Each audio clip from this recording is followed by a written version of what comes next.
என் தேவேந்திரகுல வேளாளர் சமுதாய உறவுகளுக்கும் தமிழ்ச்சமூக உறவுகளுக்கும் என்னுடைய முதற்கண் வணக்கம்.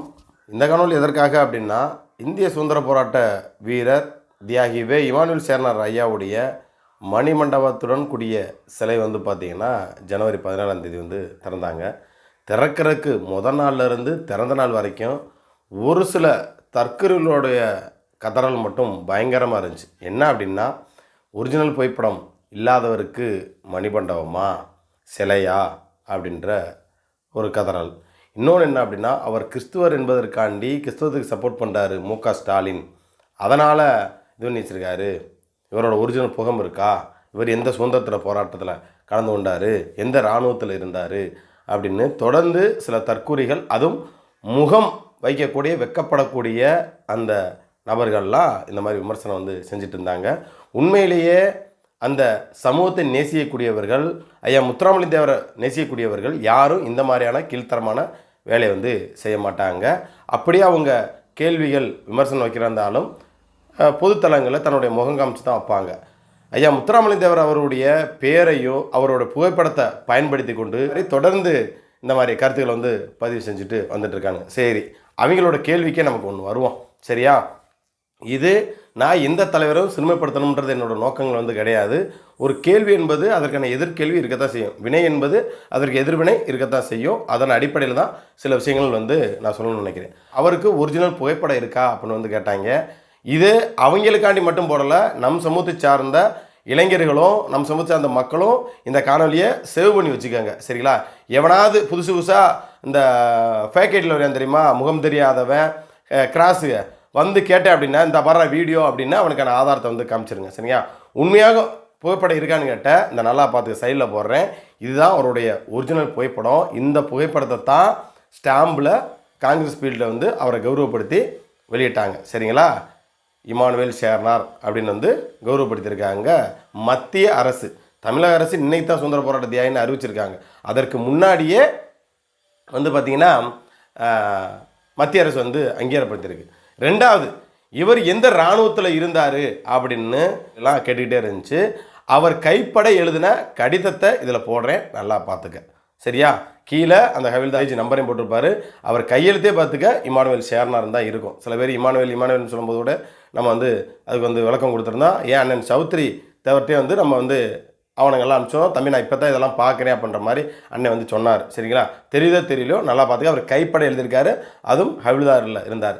இதில் ஒரு கேள்விகள் எழும்பலாம். இவர் எந்த இராணுவத்தில் இருந்தார், பிரிட்டிஷ் இராணுவத்தில் இருந்தாரோ, அந்த இராணுவத்தில் இந்த இராணுவத்தில் இருந்தாரா அப்படின்னு சில ஆள்லாம் கேட்கும். அப்படி நீ கேள்வி வைக்கிற அப்படின்னா, இந்த வீடியோ போடும்போதே ஆரம்பத்தில் கீழே ஒரு நம்பர் கொடுத்துருப்பேன்.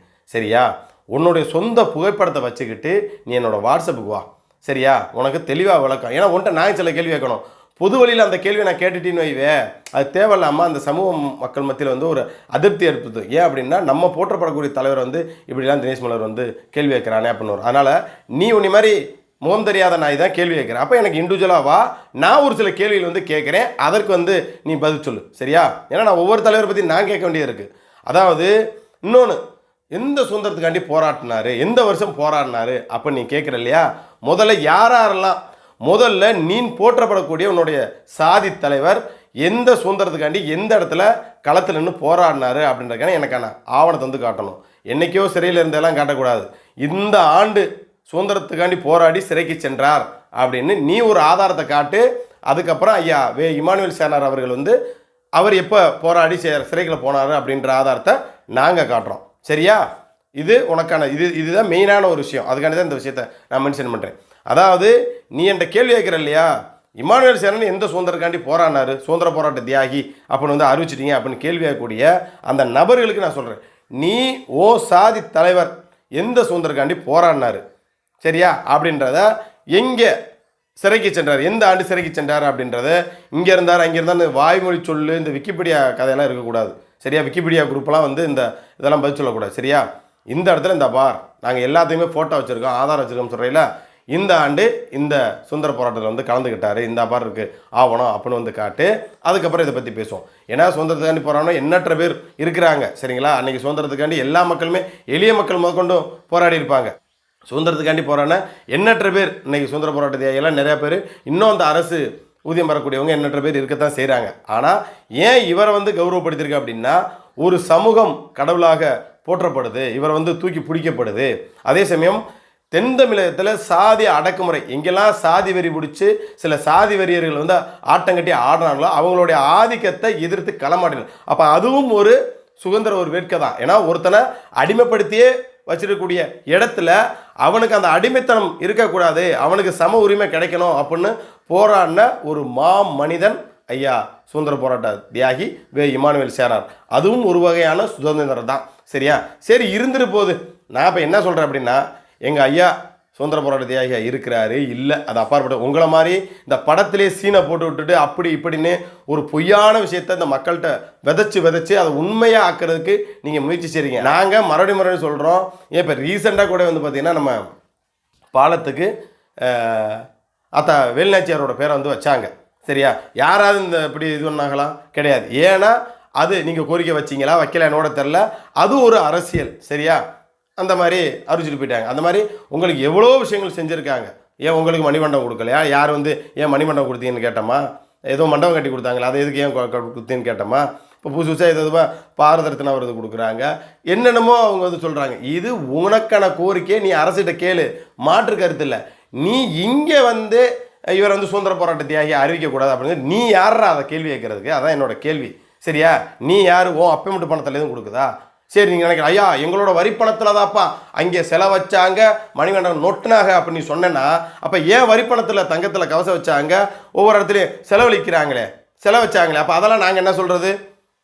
அப்போ நாங்கள் அந்த மாதிரி சொல்ல முடியுமா? அப்போ இது என்ன ஆகும்னா பிரிவினைவாதத்தை உருவாக்கும். அதை சில கூமுட்டை வந்து பிடிச்சிக்கணும். இந்த இதில் அதாவது இந்திய சுதந்திர போராட்ட தியாகின்னு அறிவித்து 3 கோடி ரூபாயில் சிலரிடம் கூடிய மணிமண்டபம் திறத்து வச்சதுக்கு நாடார் எதிர்க்கலை, கோனார் எதிர்க்கலை, முத்திரையர் எதிர்க்கலை, செட்டியார் எதிர்க்கலை, இன்னும் எண்ணற்ற சமூகம், ஆசாரி சமூகம் எதிர்க்கலை, இருக்கக்கூடிய பிரசமம் எந்த தமிழ் குடியும் இருக்கலை.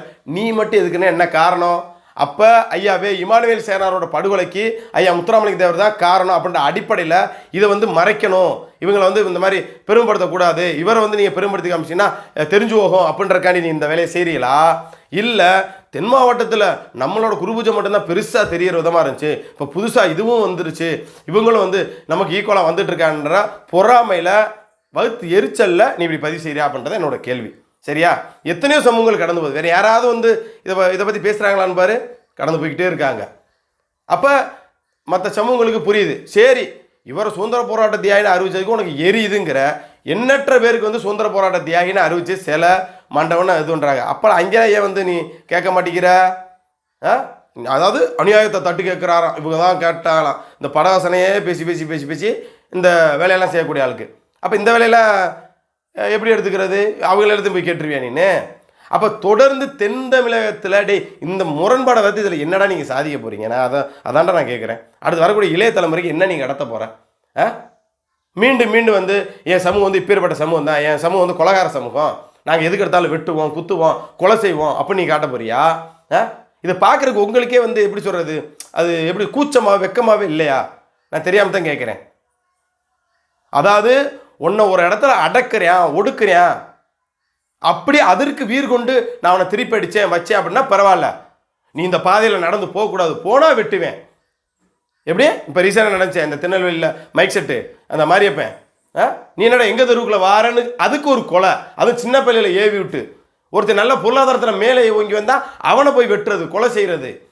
இது என்னடா மனநிலை? இதை எப்படா ஜீர்ணிச்சுக்கிறீங்க? புரியலை. அப்போ ஒரு இடத்துல நீ சிறுபான்மையாக இருக்க, ஒன்றை வேற ஒரு சமூகமோ இல்லை எங்கள் சமூகமோ உன்னை அடக்குது ஒடுக்குது அப்படின்ற இடத்துல நீ அவனை எதிர்த்து சண்டை ஓட்ட, அதற்கான இப்படி ஒரு விஷயத்த பண்ணனா கூட என்னைய ஒடுக்கணையா அடக்கணையா அதனால அப்படி பண்ணினா கூட ஏற்புடையது. ஆனால் நீ ஒரு இடத்துல பெரும்பான்மையாக இருக்கிற, தேவேந்திரோட வேலை சமூகம் சிறுபான்மையாக இருக்கா, அவனையா அடக்கிறதும் ஒடுக்கிறதும் அவனை கொலை செய்கிறதும் இது என்ன மனநிலை? இப்போ அதாவது நான் என்ன சொல்கிறேன்னா, சுதந்திர போராட்ட தியாகின்னு அறிவிச்சிட்டாங்க அரசு வந்து, நாங்கள் பல நாள் கோரிக்கை. சரியா? ஆரம்ப காலகட்டத்திலேருந்தே பல்வேறு அரசியல் தலைவர்கிட்ட கோரிக்கை வச்சுட்டே இருந்தோம். யாருக்குமே மனம் இல்லை. எடப்பாடிக்கெல்லாம் சாதி வெறி பிடிச்சாலு ஏன்னா அவருக்கு அந்த மனம் இல்லை. ஏன்னா ஏதோ இவருக்கு செய்யணும்னு தோணி இருக்கு. அது ஓட்டுக்காண்டி செஞ்சாரோ இல்லை திடீர்னு பிஜேபி பின்னாடி வந்து தேவேந்திரர்கள் எல்லாருமே அணி திரண்டு போகிறாங்க, ஒரு பக்கம் நாம் தமிழர் பின்னாடி போகிறாங்க அப்படின்ற அடிப்படையில் இவர் செஞ்சாரோ, ஏதோ இந்த மக்களோட உணர்வுகளை புரிஞ்சு கொண்டு அன்னைக்கு எம்ஏஆர் ஜெயலலிதா வந்து தங்கத்தில் கவசம் வச்சாங்களே, உங்களோட கோரிக்கையை முன்னிறுத்தி தானே ரொம்ப நாளாக கேட்டீங்க. அதன் அடிப்படையில் தானே தங்கத்தில் கவசம் வச்சாங்க. அத்தனை கோடியில் அத்தனை கிலோவில் தங்க யாராவது எதிர்ப்பு தெரிவிச்சாங்களா தேவேந்திர உள்ள வேலை சமூகம் அன்னைக்குங்க? இல்லை கடந்து என்ன போனாங்க. இது அந்த மக்களுடைய ஆசை, அந்த மக்களுடைய கோரிக்கை, அப்படி தானே கடந்து போனாங்க. அப்புறம் ஏன் இங்கே மட்டும் நீ குறைஞ்சிக்கிட்டே இருக்கிற? உனக்கு இதில் என்ன தான் கிடைக்குது? நான் பல முறை சொல்கிறேன், அதாவது வடக்கே உள்ள பறையர்களும் வன்னியர்களும் கூட இன்னைக்கு அரசியலாக பயணிக்க ஆரம்பிச்சிட்டாங்க தம்பிகளா. ஏன் இந்த தென் மாவட்டம் வந்து தொடர்ந்து இந்த பதட்டத்தை உருவாக்குற?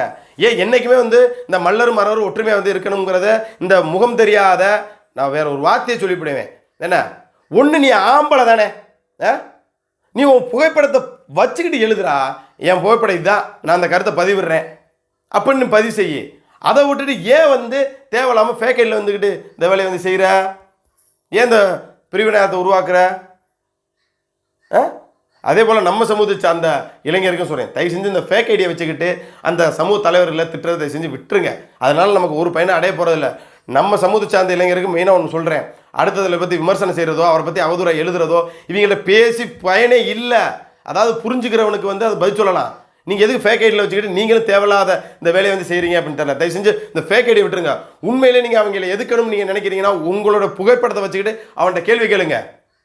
இன்னைக்கு ரகுபதி தேவேந்திரன் இருக்கிறாரு, நல்லதோ கெட்டதோ அவர் எதிர்த்து கேள்வி வைக்கிறாரு, எனக்கு இந்த கேள்வி இருக்குது அப்படின்னு கேள்வி வைக்கிறாரு. அந்த மாதிரி ஒன்று அப்படி கேள்வி கேளுங்க, இல்லைன்னா கடந்து போங்க.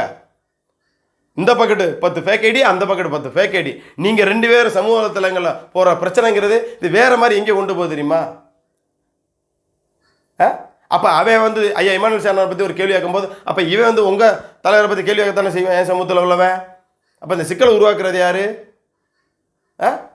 இப்போ எங்கள் ஐயாவுக்கு சுதந்திர போராட்ட தியாகின்னு அறிவிக்கிறோம், உனக்கு இங்கே வலிக்குந்தான் என்னோட கேள்வி. அறிவிச்சதுலேருந்து மணிமண்டபத்தை வந்து தடை செய்யணும், இதை வந்து அரசில் அறிவிக்கக்கூடாது, கோர்ட்டில் தூக்கி ஓடுறீங்களேடாப்பா. அப்படி ஒவ்வொரு விஷயத்துக்கும் தென் மாவட்டத்தில் எங்கேயுமே வந்து ஐயா முத்துராமலிங்க சிலை வந்து இருக்கக்கூடாது அப்படின்னு என் சமூகத்தை சேர்ந்தவங்க ஒருத்தவங்க வழக்கு போட்டால் இது பொதுமக்களுக்கு இடையூறாக இருக்குது, இங்கே ஆக்சிடென்ட் ஆகுது அப்படின்னு இருக்கக்கூடிய தென் மாவட்டத்தில் இருக்கக்கூடிய சிலையெல்லாம் எடுங்க அப்படின்னு நாங்கள் ஒரு வழக்கு போட்டால் உங்களோட மனநிலை எப்படி இருக்கும்? இவன் ஏன்டா அதை வந்து கேஸாக போடுறான், இவனுக்கு இதுக்கு தேவையில்லாத வேலை, இந்த பாடுற இந்த சமூகம் இப்படி பண்ணுறான் உங்களுக்கு எவ்வளோ கோவம் வரும்? அப்படி தானே எங்களுக்கு இருக்கும். ஒரு கோரிக்கை வைக்க வந்து அரசுகிட்ட கோரிக்கை வைக்கிறது உங்களோட கடமை, உங்களோட கோரிக்கையை நிறைவேற்ற அரசோட கடமை. அதே போல் தான் நாங்கள் ஒரு கோரிக்கையை வைக்கிறோம், அதுக்கான ஏற்றுறது ஏற்றாதான் அது அரசோட கொள்கை முடிவு. புரியுதா? பார்த்தா எடுத்தாலே கல்ல அந்த நிகழ்வில் பார்க்குறோம், அப்படியே எழுதுகிறான். ஒருத்தன் எழுதின கண்டென்ட்டை 50 பேர் எழுதுகிறாங்க. இது என்ன மன்னந்தில்? நீ கேட்ட கேள்விக்கு என்ன? முதல்ல அவரோட ஒரிஜினல் புகைப்படம் இருக்கான்னு கேட்டேன், புகைப்படத்தையும் போட்டோம். எந்த இராணுவத்தில் இருந்தாருன்ட்டா அதோட நம்பரும் போட்டேன். நீ கேட்ட கேள்வி எல்லாத்துக்கும் நான் வழக்கம் கொடுத்துட்டு இருக்க முடியாது, சரியா? இன்னொன்று என்னென்னா, இதுக்கு மேலே வேற போகிறதா சந்தேகம் இருந்துச்சுன்னா சேனலில் வாட்ஸ்அப் நம்பர் வந்து கொடுத்துருக்கேன், கீழே வா, நான் ஒரு கேள்வி கேட்குறேன், நீ அதுக்கான பதில் சொல்லு, சரியா? எங்கள்கிட்ட நீ இந்த 2 கொஸ்டினை வச்சேன், நான் உன்ட்ட ஒத்த கேள்வி கேட்குறேன், எனக்கு தனிப்பட்ட முறையில் வா, அதற்கு நீ பதில் சொல்லிவிட்டு அதுக்கப்புறம் மற்றதை பார்த்துக்கலாம், சரியா? அதனால் வந்து சும்மா மறுபடியும் வந்துக்கிட்டு எந்த இராணுவத்தில் இருந்தார், ஒரிஜினல் புகைப்படம் காட்டு, அதெல்லாம் முறை நாங்கள் வந்து சேனலில் போட்டு காமிச்சிட்டோம். ஸ்டாம்பில் அரசு தரப்புலேருந்து வெளியிட்ட அந்த ஃபோட்டோவும் போட்டுட்டோம், அவரோட ஒரிஜினல் புகைப்படமும் போட்டு காமிச்சிட்டோம், சரியா? இங்கே வந்து சினிமாக்கார மாதிரி விதவிதமாக எடுக்கலை. அன்றைக்கி பெரிய செல்வந்தராக இருந்த தேக்கம்பட்டி பாலசுந்தரராஜே வந்து பெரும்பான்மையாக ஃபோட்டோ வந்து எடுக்கலை, புரியுதா? அதனால் வந்து ஒரு படம் தான் இருக்குதா, 2 படம் தான் இருக்கா, எத்தனை படம் தான் உனக்கு என்ன? இன்ன வரைக்கும் அவரோட வாரிசு இருக்குது, புரியுதா? அவங்களுடைய 4 பெண் குழந்தைய இருக்காங்க, அதில் ஒரு அம்மா இறந்துட்டாங்க, அவங்க பேர பிள்ளை இருக்குது, வாரிசுன்னு சொல்கிறதுக்கு இன்னைக்கு வரைக்கும் அடையாளமாக நின்றுட்டு இருக்காங்க, சரியா? அதை விட்டு போட்டு வந்துட்டு அவர் ஒரிஜினல் புகைப்படமா இதுவா அதுவா? காவல்துறை தான் சரியான நடவடிக்கை. இது போன்ற ஃபேக் ஐடியில் அது எந்த சமூகமாக இருந்தாலும் சரி, யாரெல்லாம் இந்த மாதிரி ஃபேக் ஐடியில் தேவையில்லாமல் 2 சமூகங்களுக்குள்ள பிரச்சனை உருவாக்குற மாதிரி பண்ணுறாங்களோ அவங்கள சட்ட ரீதியான நடவடிக்கையை காவல்துறை எடுக்கணுன்றதை கேட்டுக்கிட்டு மீண்டும் ஒரு காலையில் சந்திக்கிறேன். நன்றி.